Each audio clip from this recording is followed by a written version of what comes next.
Guys, welcome back to my channel. Guys, आज हम बात करने वाले हैं एक साइकोलॉजिकल हॉरर फिल्म के बारे में जिसका नाम है कम बैक टू मी। यह फिल्म 2014 में रिलीज हुई थी। This film is written and directed by Paul Layton. साल है 2002। हम एक टीनेजर लड़के डेल को देखते हैं जो अपने पेरेंट्स के साथ नेवाडा में रहता है। उसका पिता जिमी एक ड्रग एडिक्ट था जो हर रोज अपने पत्नी को मारता था। ये फिल्म जब शुरू होती है वो रात भी उस घर में कुछ ऐसा ही हो रहा था। हम डेल की माँ एलिन की चिल्लाने की आवाज सुन पाते हैं। डेल दरवाजा खोलता है तो हम एलिन को देख पाते हैं। वो खून में लथपथ थी, उसके चेहरे पर भी एक गहरा घाव था और वो अपने बेटे से मदद मांग रही थी। डेल पुलिस बुलाता है तो एनकाउंटर में जिमी की मौत हो जाती है और एक पुलिस ऑफिसर एलिन को भी देखने अंदर जाते हैं, मगर उसकी हालत इतनी खराब थी कि उसे देखकर वो पुलिस वाला उल्टी करने लगते हैं। डेल भी अपने माँ से मिलने जाता है, लेकिन पता नहीं कैसे डेल के पास जाते ही उनका शरीर हिलने लगता है और ये सीन यहाँ पर ही एंड हो जाती है। नेक्स्ट सीन कुछ साल बाद की है। हम एक मैरिड कपल को देखते हैं। सैरा और जॉश सुबह सुबह अपने काम पर निकलने ही वाला था, लेकिन निकलने से पहले वो लोग अपने नेक्स्ट डोर नेबर से मिलने जाते हैं जो अभी अभी इस घर में शिफ्ट हुआ था। ये एक 26 साल का लड़का था, नाम है डेल। और हाँ, ये वही डेल है। सैरा उसे कुछ कुकीज प्रेजेंट करती है, लेकिन ये होममेड ना होने के कारण डेल को थोड़ा सा खराब लगता है और सैरा को भी बहुत अजीब लग रहा था क्योंकि डेल उसे कॉन्स्टेंटली चेकआउट कर रहा था। पूछने पर वो बताता है सैरा को देखकर उसे किसी की याद आ रही है। हमें पता चलता है आज से 3 महीने पहले सैरा की एक कार एक्सीडेंट हुई थी। वो काफी सीरियसली इंज्योर्ड भी हुई थी, जिसका निशान अभी भी उसके माथे पर है। अभी वो कम्प्लीटली रिकवर तो कर चुकी है, मगर और कोई समय वेस्ट करना नहीं चाहती। She wants to live her life to the fullest. वो एक फैमिली स्टार्ट करना चाहती थी, बेबी चाहती थी, मगर पता नहीं क्यों जॉश इस बात से भाग रहा था और इसी बात से इन दोनों में पिछले कुछ दिनों से झगड़ा चल रहा था। उधर डेल का बिहेवियर भी काफी सस्पिशियस था। एक दिन जब सैरा शॉपिंग करने गई थी, उसे पता चलता है डेल भी उसी शॉपिंग सेंटर में काम करता है। उसे देखकर डेल अपना सारा काम छोड़कर उसे ही असिस्ट करने लग जाता है। इवन गाड़ी की चाबी लेकर ट्रंक खोलकर ग्रोसरीज भी लोड कर देता है। यहाँ तक तो ठीक था, लेकिन रात में जब सैरा घर में अकेली थी तो डेल उसके दरवाजे पर नॉक करता है। वो प्लेट वापस देने के लिए और ये जानने के लिए कि वो कुकीज कौन सी ब्रांड की थी। लगता है उसे कुछ ज्यादा ही पसंद आ गई थी सैरा और वो कुकीज। डेल के वापस जाने के बाद सैरा अपने फोन पर कुछ चीजें रिकॉर्ड करती है और उसे बंद किए बिना ही सो जाती है काउच पर अगले दिन उसकी नींद टूटती है एक नाइटमेयर से। वो अपने आप को बिस्तर पर पाती है और उसका ड्रेस भी चेंज हो चुका था। कल रात जॉश घर नहीं लौटा था तो वो तो कुछ नहीं कह पाया, तो सैरा अपने एक डॉक्टर दोस्त लेसी से मिलने जाती है। हम देखते हैं वो प्रेग्नेंट है, लेकिन अकेली ही अपने पेट डॉग के साथ रहती है और वो कहती है उसके साथ भी पहले ऐसा ही होता था। अचानक से नींद टूट जाती थी, अजीब अजीब से ख्याल आते थे। कभी कभी तो ऐसा लगता था कि कोई उसे मारने की कोशिश कर रहा है। और ये सब कुछ नाइट टेरर्स के सिम्टम्स है जिससे अभी सैरा भुगत रही है। शायद अभी भी सबकॉन्शियसली वो उस एक्सीडेंट के ट्रॉमा को भूल नहीं पाई और ऐसी हालत में स्लीप वॉकिंग भी नॉर्मल ही है। लेसी उसे कुछ मेडिसिन प्रिस्क्राइब करती है, इससे उसे मदद मिलेगी, मगर शायद सब कुछ जैसा दिख रहा था वैसा था नहीं। सैरा को कल रात की टॉप वॉशिंग मशीन के अंदर से मिलती है और उस पर खून लगा हुआ था। इसके बाद से ऑलमोस्ट हर रात उसके साथ ऐसा ही होने लगता है। जॉश भी आजकल नाइट शिफ्ट कर रहा था तो उसे अकेले ही रहना पड़ रहा है। And the funny thing is, नींद से जागने के बाद उसे सबसे पहले क्लीनिंग प्रोडक्ट की स्मेल आती है, एज इफ वो पूरी रात घर की सफाई कर रही थी। इसी बीच शायद जॉश भी किसी प्रॉब्लम से गुजर रहा था। हम देखते हैं उसे किसी क्लिनिक से कॉल आता है और वो किसी रिपोर्ट के बारे में जानकर बहुत उदास हो जाता है, लेकिन इसके बारे में वो सैरा को कुछ नहीं बताता। उस रात जॉश घर में ही था तो सैरा रिलैक्स फील कर रही थी, मगर जब वो अपने फोन पे रिकॉर्डिंग सुनती है उसे स्टडी रिलेटेड रिकॉर्डिंग के साथ साथ अपने चिल्लाने की आवाज भी सुनाई देती है, किसी की फुटस्टेप सुनाई देती है और एक मेल वॉइस भी। और भी कई सारी चीजों की आवाज थी वहां पर, जिसे सुनकर सैरा बहुत ज्यादा डर जाती है। वो जॉश को बुलाती है, मगर लिविंग रूम में जाने पर उसे जॉश मरा हुआ मिलता है। प्रोबेबली किसी ने उसके माथे पर प्लास्टिक बांध के उसका खून किया था।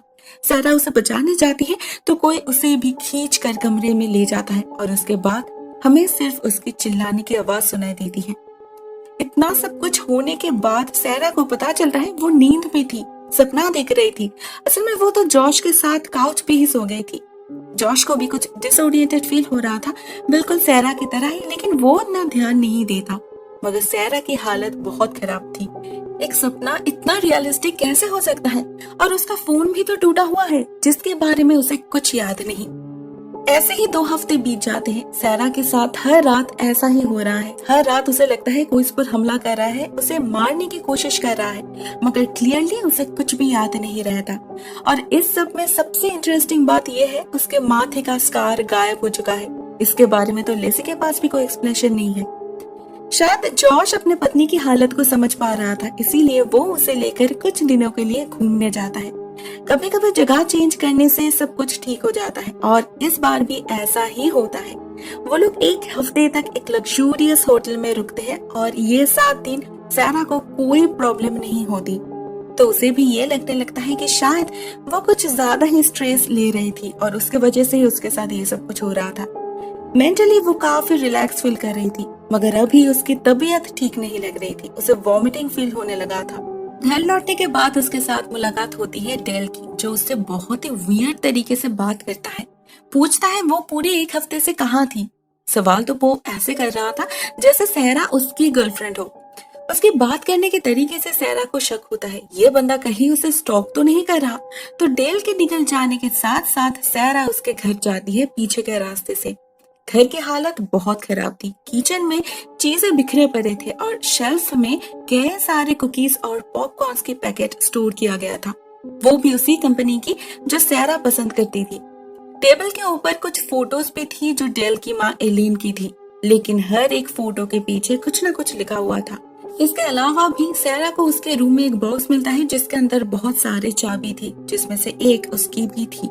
उसे याद आता है जब डेल उसकी गाड़ी में ग्रोसरीज लोड करने के बहाने चाबी लिया था, तभी जरूर उसने साबुन पर छाप लिया होगा। सैरा को उस बॉक्स में बहुत सारी फोटोज भी मिलती हैं, मगर इन फोटोज में कोई भी जिंदा नहीं है, सभी मर चुके हैं, और इन फोटोज में एक उसकी भी है। सैरा इन सब चीजों को देखकर इतनी डर गई थी कि उसे पता ही नहीं चला कब डेल उसके पीछे आ गया था, और वो सैरा पर एक हथौड़ा से वार कर देता है। लेकिन सैरा की मौत नहीं होती, क्योंकि सैरा अभी दिन में भी सपना देखने लगी थी, और ये भी एक सपना ही था। वो लेसी को बुलाती है, जो कहती है कि शायद सैरा ब्लैकआउट से सफर कर रही है। लेकिन वो तो वॉक पर निकली थी, वो वापस घर में कैसे पहुंची, और उसके हाथ पे ये खून कहाँ से आया। बाहर निकलते ही उसे टेल मिलता है, लेकिन पता नहीं क्यों वो सैरा को इस बार अवॉइड कर रहा था।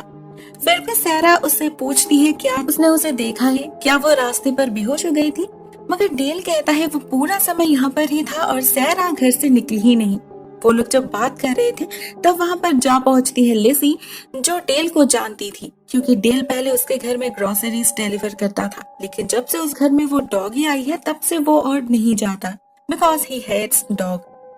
सैरा के साथ बहुत कुछ नेगेटिव हो रही थी, मगर इस सब में उसे एक पॉजिटिव न्यूज भी मिलती है कि वो प्रेग्नेंट है। वो बहुत खुश हो जाती है, बहुत एक्साइटेड थी, और वो जॉश को भी इन्फॉर्म करती है। लेकिन जॉश इस खबर से बिल्कुल भी खुश नहीं होता। उसे लगता है सैरा उस पर चीट कर रही है, क्योंकि वो तो इनफर्टाइल है, वो तो कभी बाप बन ही नहीं सकता। जब से सैरा फैमिली प्लानिंग के बारे में बात की है तब से वो अपना टेस्ट करवा रहा है, मगर हर एक रिपोर्ट नेगेटिव है, और इस बात को लेकर ही वो इतना परेशान था। तो इस हालत में उसे लग रहा था सैरा किसी और के बच्चे को कैरी कर रही है, मगर ये तो सच नहीं है। सैरा उसे समझाने की बहुत कोशिश करती है, मगर जॉश उसे छोड़कर चला जाता है। अब घर में अकेली सैरा को डर लगने लगा था, क्योंकि अभी तो उसे ये भी लगने लगा था कि कोई उसे रेप कर रहा है। तो वो अपने रूम में एक नाइट विजन कैमरा इंस्टॉल करती है, और आज रात लिजी भी अपने डॉग के साथ इस घर में रुकने वाली है। लेकिन इतने सारे अरेंजमेंट्स के बाद भी हमें रात के अंधेरे में इस घर में कोई दिखता है जिसे सिर्फ वो डॉगी ही देख पा रहा था। वो चिल्लाने लगता है और किसी का पीछा करते करते नीचे जा पहुंचता है। तो लिजी जाती है उसे चुप करवाने, लेकिन नीचे उसके सामने कोई उस डॉगी को चाकू से स्टैब करके मार डालता है और उस पर भी हमला कर देता है। उसके चिल्लाने की आवाज से सैरा की नींद टूटती है। वो भी नीचे जा पहुंचती है और उस पर भी हमला करके कोई उसे मार डालता है। बट गेस व्हाट, ये भी एक सपना ही था, और इस बार लेसी भी उसके साथ सेम कंडीशंस में थी, और वो डॉगी तो घर से ही भाग गया था। इसी बीच लेसी के पेट में दर्द होने लगता है, तो उसे हॉस्पिटलाइज की जाती है, और वो एक बहुत ही प्यारा बेबी बॉय को जन्म देती है।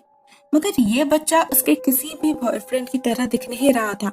लिज़ी समझ ही नहीं पाती इसका पिता कौन है, लेकिन वो एक बात बहुत अच्छे से समझ चुकी थी कि सारा के घर में कुछ तो अजीब हो रहा है, कुछ सुपरनैचुरल, समथिंग अनयूजुअल। तो वो उसे कॉल करके अपने घर में जाने के लिए कहती है, लेकिन सारा राजी नहीं होती क्योंकि उसे जानना था इस सब का मतलब क्या है। फिर से एक रात आती है और हमें सारा के घर में फिर से एक इंट्रूडर नजर आता है। वो फिर से सारा पर हमला करता है और फिर से एक बार सारा की नींद टूटती है बिस्तर पर, लेकिन इस बार वो नेकेड थी। तो वो इमीडिएटली फुटेजेस चेक करने बैठ जाती है और उसे जो दिखता है वो अनबिलीवेबल है। वो अपने आप को मरते हुए देख पाती है। उसे पता चलता है वो कोई सपना नहीं देख रही थी, सच में उसके ऊपर कल रात हमला हुआ था और ये हमलावर और कोई नहीं, डेल था। डेल पहले उसके हाथ मुंह बांध कर उसे रेप करता है, उसके बाद एक चाकू से बिल्कुल आराम से उसका गला काटता है और उसके बाद सब कुछ क्लीन करके निकल जाता है। लेकिन निकलने से पहले वो सारा पर kinda mouth to mouth CPR perform करता है और उसके निकलते ही सारा अचानक से उठकर बैठ जाती है। इन फुटेजेस को देखकर उसे कल रात की कुछ मोमेंट्स भी याद आती है, मगर मरने के बाद वो जिंदा कैसे हो सकती है। वो डेल के बारे में इंटरनेट में सर्च करती है और उसे पता चलता है 12 इयर्स पहले की उस इंसिडेंट के बारे में। उसे एक न्यूज आर्टिकल से पता चलता है उस रात डेल की माँ एलिन की मौत हो चुकी थी। एक ऑफिसर ने उसकी लाश भी देखा था। लाश की हालत इतनी खराब थी, उसे देखकर वो पुलिस वाला तक सहन नहीं कर पा रहा था। मगर वही औरत डेल के पास जाते ही जिंदा कैसे हो गई। सारा डिसाइड करती है वो एलिन से मिलने जाएगी जो अभी एक एसाइलम में है। सारा को उनसे मिलके ये पता चलता है कि इस लड़के डेल के पास एक गॉड गिफ्टेड शक्ति है, वो किसी के भी अंदर जान डाल सकता है। उस रात भी उसने ही अपने माँ के मुंह में हवा भर के उनकी जान बचाई थी। पहले तो उन्हें कुछ पता नहीं चला, लेकिन बाद में जब ये डेल की एक हैबिट बन चुकी थी, वो ऑलमोस्ट हर रोज एक लड़की का रेप करके खून करता था और फिर से जिंदा कर देता था, तो एलिन और सहन नहीं कर पाई। उसने 6 बार सुसाइड अटेम्प्ट भी ली थी। उन तस्वीरों में जैसे लिखा हुआ है, कभी छत से कूदकर, कभी अपना रेस्ट काटकर, तो कभी सीलिंग से लटक कर, मगर डेल उसे मरने नहीं दिया। फाइनली उन्होंने घर से निकलकर सबके सामने अपने शरीर में आग लगाकर अपने आप को पागल साबित की और उन्हें असाइलम में लाया गया। यहाँ वो खुश है, एटलीस्ट उस दरिंदे से तो वो दूर है। एटलीस्ट किसी को जिंदा करने के लिए उसे अपने बेटे को कुकीज बनाकर खिलाना नहीं पड़ता था। मतलब यहीं से डेल का कुकीज के प्रति अट्रैक्शन शुरू हुआ था। एलियन सारा को अपने बेटे को मारने के लिए कहती है क्योंकि उसे रोकने का बस एक यही उपाय है। हम देखते हैं सारा एक बंदूक लेकर घर लौटती है और घर के अंदर आते ही एक हुडेड व्यक्ति उसके सामने आ जाता है, तो सारा भी बंदूक चला देती है। मगर पता चलता है ये तो जॉश है जो सारा से पैचअप करने आया था और डेल उसे अपनी हुडी पहनाकर हाथ मुंह बांधकर सारा के सामने धकेल दिया। 3 गोली लगने की वजह से सारा के सामने ही जॉश की मौत हो जाती है। तो जॉश को बचाने के लिए सारा एक प्लान बनाती है। सारा डेल को सीड्यूस करने लगती है और किस करने के बहाने उसकी सांस लेकर जॉश के मुंह के अंदर ब्लो कर देती है, जिससे जॉश फिर से जिंदा हो जाता है। उधर डेल भी तब तक समझ चुका था सारा ने उसे उल्लू बनाया, तो वो भी उस पर हमला कर देता है। मगर इस बार सारा उसे गोली मार देती है क्योंकि उसका काम तो हो चुका है और कुछ देर तड़पने के बाद उनके सामने ही वो दम तोड़ देता है। सारा को लगा था अभी वो लोग सुरक्षित है, मगर जैसे ही डेल की मौत होती है, उसने जिसको जिंदा किया था सभी की मौत होने लगती है। पूरे शहर में लड़कियों की चिल्लाहट गूंज उठती है और जो जिस हालत में थी वहीं पर उनकी मौत हो जाती है, जिसका मतलब इतने सालों में डेल ने कम से कम 100 लड़कियों को अपना शिकार बनाया था।